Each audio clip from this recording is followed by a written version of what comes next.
North Korea's first satellite, which was initially believed to be a dead orbiting object, is alive after space experts detected movement that suggests people on the ground are controlling it. News.com has learned that Marco Langbroek, an expert in satellites at Delft University of Technology in the Netherlands, posted an analysis of the Malagyong-1 in a blog post that argued orbital changes point to a working machine that can communicate with Earth. But now we can definitely say the satellite is alive, he wrote. The satellite was launched in November 2023. Langbroek cited several maneuvers on February 19 to raise the satellite's perigee, which is the point in orbit when an object is closest to Earth.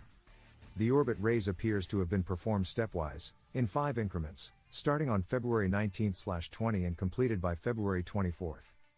The net effect was not only a perigee raise but also a more circular orbit, wrote Langbroek. The maneuvers raised the orbital perigee from 308.8 miles to 303.2 miles above the surface. The maneuver proves that Malagyong-1 is not dead and that North Korea has control over the satellite, something that was disputed. News.com previously reported that South Korean Minister Shin Won-sik said this week that the satellite did not pose a spying threat because it shows no signs of functioning and is merely orbiting without activity. While Langbroek has confidently claimed that the satellite is indeed working, other independent organizations still have not managed to detect a signal from Malagyong-1. Assuming it is alive, its capabilities are still unknown outside of Pyongyang. North Korean state media has claimed that Malagyong-1 is spying on American and South Korean military and political sites, but the government has not released proof, so those claims have been met with skepticism.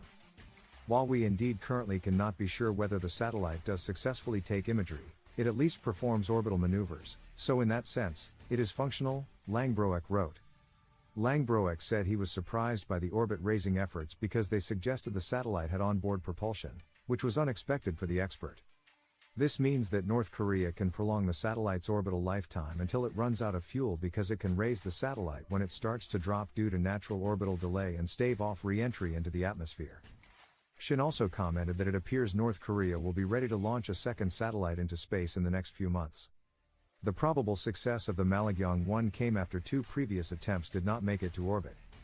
The launch of Malagyong-1 caused Japan to issue a warning to its citizens about a potential North Korean missile attack, while Seoul suspended parts of a military agreement made in 2018 that was meant to de-escalate tensions between the neighboring countries.